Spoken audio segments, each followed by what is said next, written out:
Syllabus অনেকদিন আগেই change হয়ে গেছে, বই মুদ্রণের কাজ অনেকদিন ধরে চলছিল, তো কিছু বই বেরিয়ে গেছে। সেই বইগুলোর মধ্যে আমি বলেছিলাম যে রিভিউ দেব। চলো আজকে একটা বই নিয়ে আমরা আলোচনা করি। বাই দ্য ওয়ে, আমি কুহেলি, তোমরা দেখছো স্টেপ টু সাকসেস উইথ কুহেলি। আজকের আলোচনার বিষয় হচ্ছে এই বইটা হচ্ছে পারুল প্রকাশনীর একাদশ অর্থবিদ্যা বা অর্থনীতির বই। দেখো এইটা তোমাদের কিসের জন্য, সেমিস্টার 1 এর জন্য।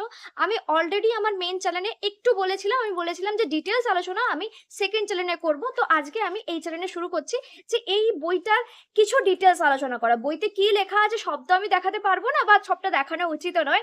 আমি চেষ্টা করছি যতটা তোমাদের দরকার, তোমাদের যেটুকু বুঝতে হবে যে বইটা কিনবে কি কিনবে না সেটার ডিসিশন নেওয়ার জন্য, ততটা আমি বলে দেবো। ওকে, চলো আমরা এখন দেখবো এখানে এখানে যেমন দেওয়া থাকে মৌলিক কর্তব্য, সংবিধান, এইগুলো টুকটাক দেওয়াই আছে। তারপর দেখো এখানে সেমিস্টার 1 এর সিলেবাসটা দেওয়া আছে, দেখতে পাচ্ছ সেমিস্টার 1 এর সিলেবাসটা দেওয়া আছে সবটাই। তারপর এখানে সূচিপত্রটা দেওয়া আছে, সূচিপত্রতে কি কি দেওয়া আছে দেখো। সূচিপত্রতে একদম এখানে যেগুলো ইউনিট 1, ইউনিট 2, ইউনিট 3, ইউনিট 4, এরকম ভাবে ইউনিট 6 পর্যন্ত রয়েছে। তাই এখানে 6টা চ্যাপ্টার করা হয়েছে, 6টা অধ্যায় করা হয়েছে, দেখতে পাচ্ছ ষষ্ঠ অধ্যায় পর্যন্ত করে দেওয়া আছে।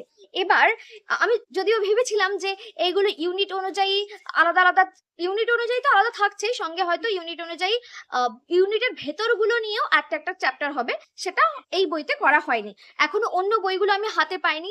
আমি যেই বইগুলো বেরোচ্ছে আমি দোকানে অর্ডার দিচ্ছি, এটা অনলাইনে দিয়েছিলাম, যেগুলো অনলাইন পাচ্ছি অনলাইন করছি, আর যেগুলো অফলাইন পাবো সেগুলো দোকানে অর্ডার দিচ্ছি। পেয়ে গেলেই আমি রিভিউ দিতে শুরু করব, এবং সবকটা বই যখন পেয়ে যাব আমি সবকটা বইয়ের মধ্যে কোনটাতে কি আছে এবং তোমাদের জন্য কোনটা বেশি ভালো হবে, হয়তো সেক্ষেত্রে দেখা যেতে পারে যে একটার জায়গায় দুটো বই কিনতে হতে পারে, বা তুমি যার কাছে পড়ছো তিনি যদি কেনেন একসঙ্গে দিয়ে দেবেন, সেটা আলাদা কথা, কিন্তু তবুও আমি বলে দেবো কোনটা কি আছে, কোনটাতে কি আছে। এবার দেখো এখানে যেটা আছে তোমাদের সিলেবাসে, আমি অনেকবার বলেছিলাম যে তোমাদের সিলেবাসটা না, সিলেবাস যখন তৈরি করা হয়েছে অনেক কিছুই লেখা হয়নি যে সেটা থাকবে কি থাকবে না। যেমন ধরো উৎপাদনের উপকরণগুলো থাকবে কি থাকবে না সেটা লেখাই নেই, যেটা আগে সিলেবাসে লেখা ছিল উৎপাদনের উপকরণগুলো নিয়ে একটা ছোট টপিক লেখা ছিল, এবং সেটার আন্ডার সেটা দেওয়া ছিল, সিলেবাসে দেওয়া ছিল, সেটা লেখা হয়েছিল। তো যাই হোক, এখানে আমি যদিও যাদেরকে পড়াই তাদেরকে পড়িয়ে দিয়েছিলাম, উৎপাদনের উপকরণ ছাড়া আমরা কিন্তু এগোতে পারবো না। তো যাই হোক, এবার দেখো এখানে যেটা আছে সেটা হলো যেরকম সিলেবাস অনুযায়ী প্রথম সিলেবাসটা, প্রথম চ্যাপ্টারটা ঠিকঠাকই আছে। আমার কোনো রকম কোনো প্রথম চ্যাপ্টার নিয়ে আমার শুধু একটা জায়গাতেই আমার মনে হয়েছে, আচ্ছা বইটার ভালো গুণ আগে বলি। বইটার ভালো গুণ হচ্ছে বইটা ভীষণই কালারফুল, দেখতে পাচ্ছ, আমি তোমাদেরকে আরো যদি ভালো যে জায়গাটায় আছে দেখতে পাচ্ছ কি সুন্দর কালার না। কালার, এই কালার থাকার জন্য একটা ব্যাপার হয় কি, আমাদের যখন শুধু দুটো কালার বা দুটো কালারের বই লেখা যখন আমরা পড়ি, বেশিরভাগ বইয়ের ক্ষেত্রেই তাই থেকে, দুটোই কালার থাকে, খুব বেশি হলে দুটো, খুব বেশি হলে তিনটে, এর বেশি কালার দেওয়া থাকে না। এতে কি হয়, আগে তো শুধু আমাদের বেলা সাদা কালো ছাড়া আর কিছু হতোই না, তো এখন ব্যাপারটা হচ্ছে রঙিন হয়ে গেছে। রঙিন হলে যেটা হয় আমাদের পড়তে গিয়ে ভালো লাগে, পড়াটা অতটা বোর লাগে না। রঙিন রঙিন জিনিস অবশ্যই চোখে দেখে ভালো লাগলে পড়তেও ভালো লাগে, এটা সত্যি ঘটনা। তো যাই হোক, আমি যেটা বলছিলাম এটা একটা অবশ্যই ভালো গুণ। তারপরে আমি আগের দিন একটা জিনিস বলছিলাম যে ছক করে দেওয়া, দেখো এই জিনিসটা খুব সুন্দর করে এই জিনিসটা করে দেওয়া হয়েছে, যে এরকম ধরনের টেবিল করে দেওয়া, ঠিক আছে। তারপর ধরো এই যে কার্ভটাও সুন্দর করে দেওয়া আছে। তবে এই জায়গাটা আমার একটা জিনিস মনে হয়, পিপিসি কার্ভটা কিভাবে আঁকা হয়েছে সেটা একটু এক্সপ্লেন করা দরকার ছিল, যেটা এখানে দেওয়া নেই। এটা ফার্স্ট চ্যাপ্টারের কথা বললাম। তারপরে ফার্স্ট চ্যাপ্টার থেকে যাবতীয় কিছু যা যা আছে সব ঠিক আছে, সব ঠিক আছে। এখানে আর যেটা বলার সেটা হলো যে কতগুলো, তোমরা যদি দেখো এখানে আমি তোমাদেরকে একটু দেখিয়ে দিই, খুব সুন্দরভাবে মেনটেন করা হয়েছে। যেটা বলা হয়েছিল, প্রথমে বলা হয়েছিল শুধু এমসিকিউ, কিন্তু পরের দিকে কিছু জিনিস বলা হয়েছিল সেরকমই করে দেওয়া আছে। দেখো এখানে শুধু এমসিকিউ আছে, এমসিকিউ এর পর দেখো তারপরে বলা হয়েছিল হতে পারে সত্য মিথ্যা, হতে পারে স্তম্ভ মেলানো, সেরকম কিছু থাকতে পারে।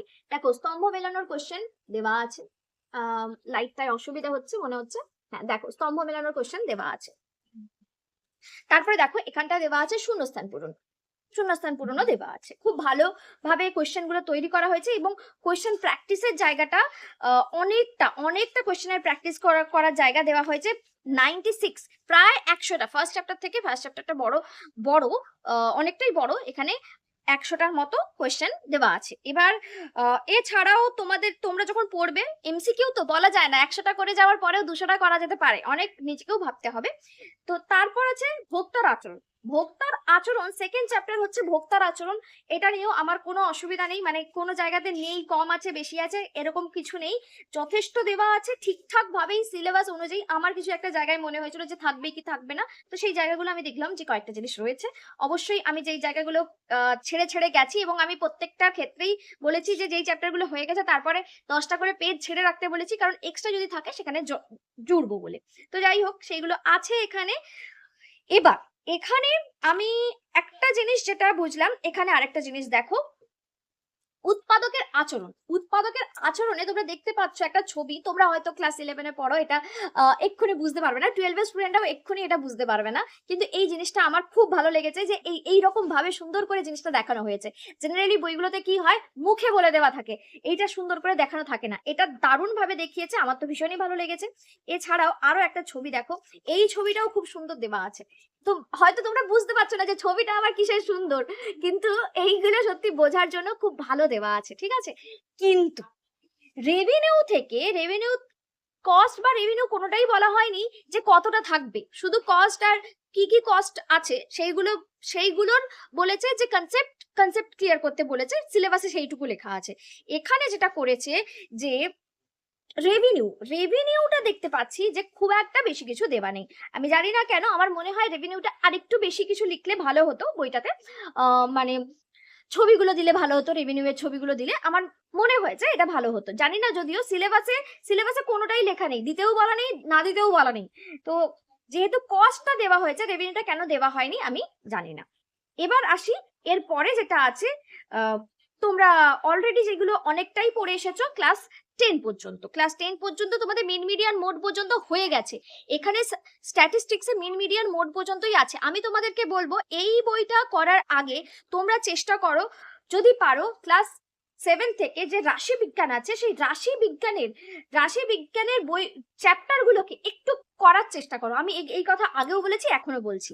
এইটা কেন বললাম, এটা করার আগে তাহলে তোমাদের পুরনো জিনিস দেখো, যেটা তুমি অলরেডি করে এসেছো, সেটা যদি তুমি একবার রিভিশন দাও, দিতে সুবিধা হয়, বুঝতে সুবিধা হয়, তারপরে তুমি এখানে আসো, দেখবে এগুলো অনেক বেশি ইজি লাগছে। এমনিতেও এগুলো ইজিই আছে, খুব ভালো সুন্দরভাবে ব্যাখ্যা করা হয়েছে। তুমি যদি এই জিনিসটা দেখো, এটা অবশ্যই সুন্দর করে ব্যাখ্যা করা হয়েছে, সুন্দর করেই ব্যাখ্যা করা হয়েছে। এছাড়া অঙ্কের কথায় যদি আমরা আসি, আমি তোমাদেরকে একটু আগে এই ছবিটা দেখিয়েছিলাম যে সুন্দর করে ছবি, বার ডায়াগ্রাম কেমন হয়, হিস্টোগ্রাম কেমন হয়, সেটা সুন্দর করেই দেওয়া আছে, কোনো অসুবিধা নেই, ভালো, আমি বলবো খুবই ভালো লেখা আছে।